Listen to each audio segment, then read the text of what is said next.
시청자 여러분 안녕하십니까? JTB 아침 뉴스입니다. 현재 무주와 진안, 장수와 순창, 남원과 임실 등 6개 시군에는 올겨울 첫 한파주의보가 내려져 있습니다. 오늘 아침 기온은 무주 영하 2.9도, 완주 영하 1.7도, 전주 0도 등 대부분 지역이 영하권까지 떨어졌습니다.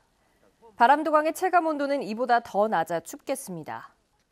낮부터는 기온이 10도가량 오르면서 한파주의보가 해제되겠고 한낮 기온은 6도에서 10도의 분포로 평년과 비슷하겠습니다. 내일 아침도 오늘만큼 춥겠고 대설인 모레는 서해안을 중심으로 가끔 눈이 내리겠습니다. 도피 8년 만에 붙잡힌 최규호 전 교육감의 친동생, 최규성 전 한국농어촌공사 사장이 어제 검찰에 소환돼 14시간 동안의 강도 높은 조사를 받고 귀가했습니다. 자신은 형의 도피와 관련이 없다는 그동안의 주장을 뒤집고 대체로 혐의를 인정한 것으로 알려졌습니다. 오정현 기자입니다. 최규성 전 한국농어촌공사 사장이 피의자 신분으로 검찰에 소환됐습니다. 친형인 최규호 전 교육감이 붙잡힌 지 한 달, 농어촌공사 사장직에서 물러난 지 일주일 만입니다. 어제 오전 9시만쯤 검찰에 소환된 최 전 사장은 어젯밤 11시쯤 쏟아지는 질문을 뒤로 한 채 청사를 빠져나갔습니다. 핵심 조력자분들 있잖아요. 그분들하고 관계는 어떻게 되시나요? 태양과 관련해서도 조사 받으셨나요? 사장님, 도민들께 한 말씀 부탁드립니다.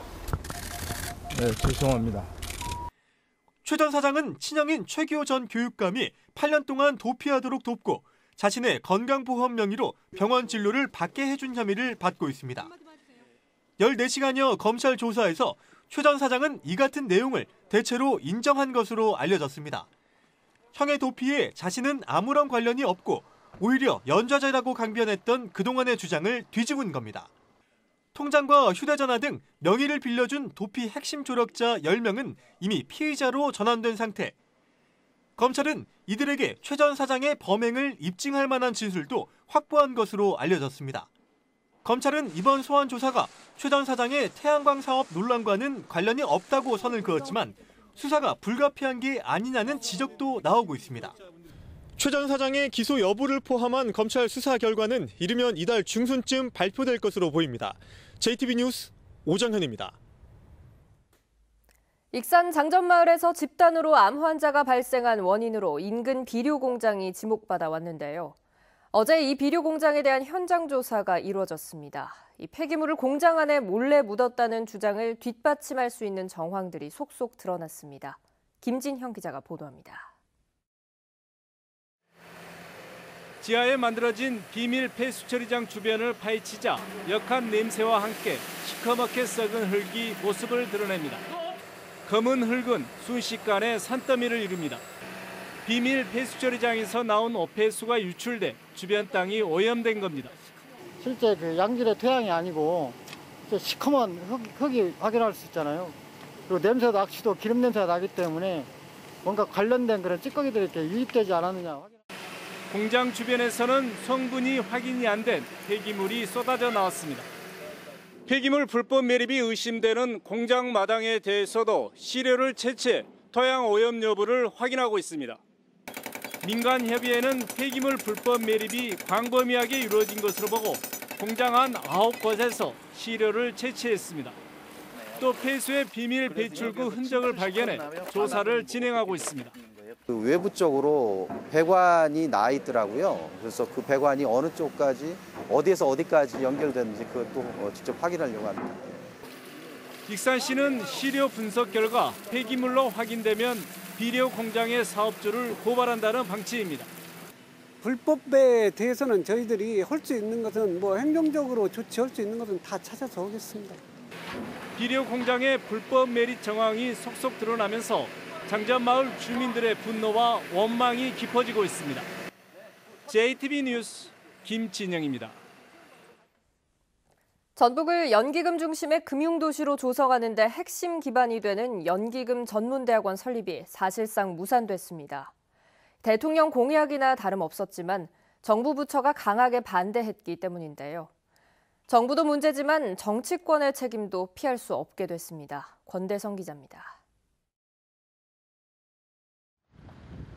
국민연금공단이 연기금 전문대학원을 만들려고 한 건 기금 운영 인력을 안정적으로 확보하기 위해서입니다.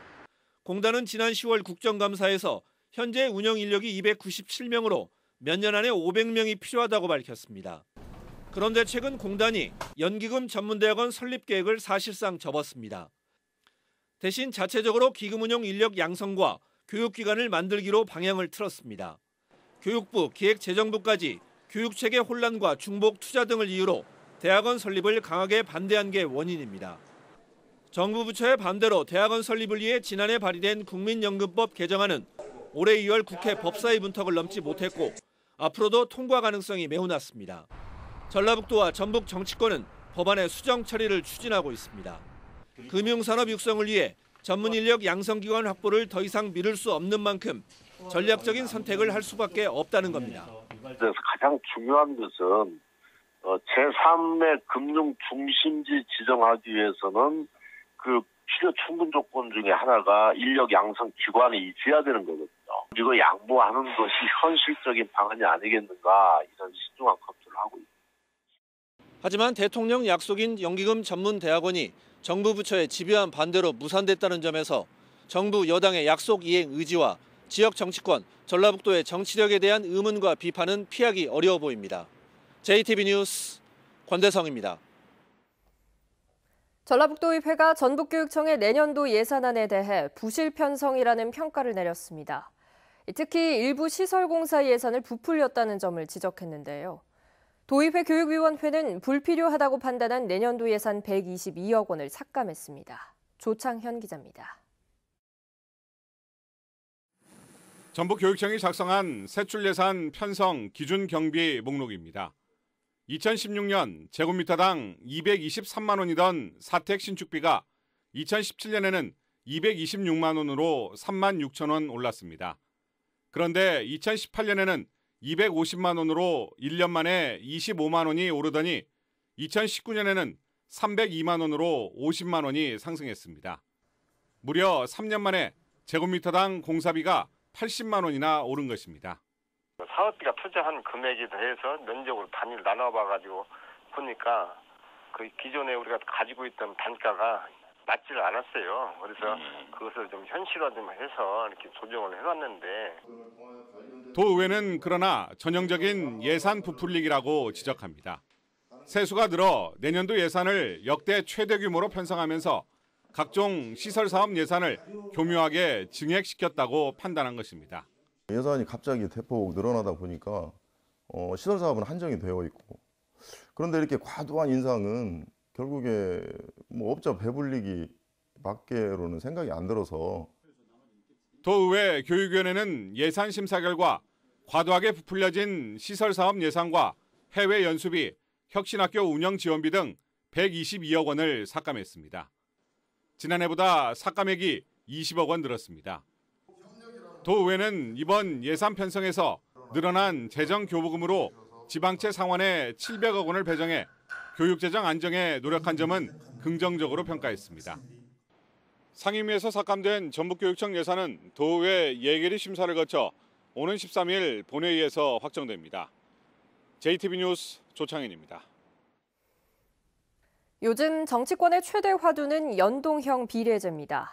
바른미래당과 민주평화당, 정의당이 선거제도 개혁을 위해 연동형 비례제 도입을 촉구하며 농성에 들어갔습니다. 연동형 비례제가 어떤 제도이고 지역 정치에는 어떤 의미가 있는지 이승환 기자가 보도합니다. 야3당은 민주당과 자유한국당이 책임 회피를 하고 있다며 기득권을 버리고 연동형 비례제 중심의 정치개혁에 나서라고 촉구했습니다.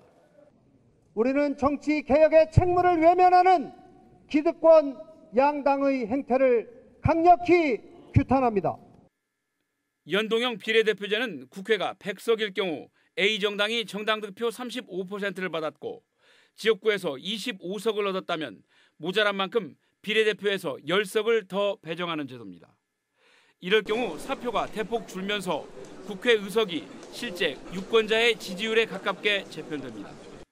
지난 20대 총선을 보면 새누리당은 실제 정당 득표율보다 7.1%, 민주당은 무려 16.5%나 의석을 많이 얻었고 국민의당과 정의당은 의석이 정당 득표율의 절반도 되지 않았습니다. 정치개혁이야말로 선거제도 개혁이야말로 개혁의 출발점이자 개혁의 완성점입니다. 지금보다 훨씬 다양한 정당의 원내 진출이 가능해집니다. 지역 정치도 큰 변화를 맞게 됩니다. 특정 정당의 독점 구조가 깨지고 청년, 소상공인, 농민과 같은 다양한 계층의 이해를 대변하는 정당이 나올 수 있습니다. 정당 간 경쟁 구조가 실제로 시작되게 되는 겁니다. 그런 면에서 연동형 비례대표제야말로 지역 정치를 혁신하는 데 가장 중요한 제도개혁 문제다. 정치개혁의 대의 명분에는 모두 공감하지만 선거가 임박한 데다 각 당의 이해가 엇갈리는 만큼 연동형 비례제를 둘러싼 공방은 더욱 뜨거워질 전망입니다. JTB 뉴스 이승환입니다. 농업기술실용화재단의 지원을 받아 혁신적인 성장을 이루고 있는 농산업체들이 갈수록 늘어나고 있습니다.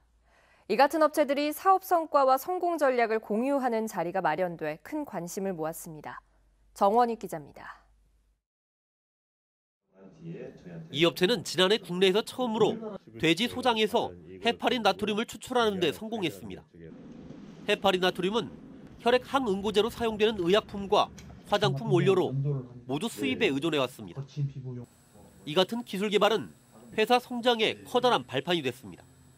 외국에서 수입만 하고 있었는데 우리 회사에서 이 원료에 들어가는 헤파린 나트륨을 자체 생산함으로 해서 독점 공급을 할 수 있게 되었고, 무엇보다 농업기술실용화재단으로부터 우수한 기술과 자본을 지원받은 게 큰 힘이 됐습니다. 이처럼 농업기술실용화재단의 지원을 통해 성공의 길을 걷고 있는 전국 각지의 농산업체들이 한자리에 모였습니다. 이들은 사례 발표를 통해 혁신적인 성장을 이룬 비결과 사업 성과를 공유하고 농촌진흥청장 표창도 받았습니다. 오랜 노하우를 통해 개발한 제품들도 전시해 큰 관심을 끌었습니다.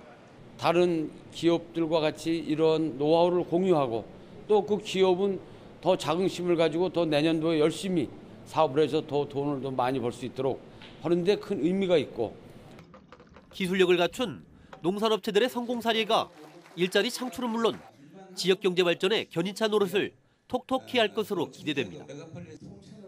JTB 뉴스 정원익입니다.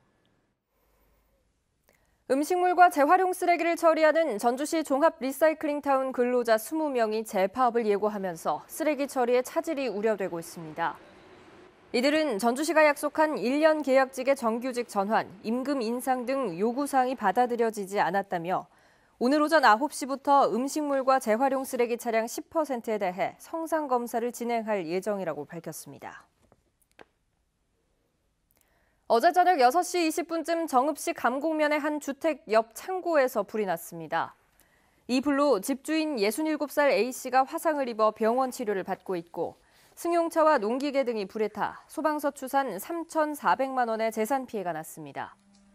경찰과 소방당국은 정확한 화재 원인을 조사하고 있습니다. 혁신도시로 이전한 공공기관들의 해당 지역 농산물 구매를 의무화하는 법안이 발의됐습니다. 국회 김종회 의원은 이전 기관들이 지역민의 소득 향상을 돕고 상생할 수 있도록 지역 농산물 이용 촉진 등 농산물 직거래 활성화에 관한 법률 개정안을 발의했다고 밝혔습니다. 김 의원은 2016년부터 이 법이 시행됐지만 전국 333군데 공공기관 가운데 지역 농산물 실적이 있는 곳은 37%에 그쳐 의무화 조항을 추가했다고 밝혔습니다.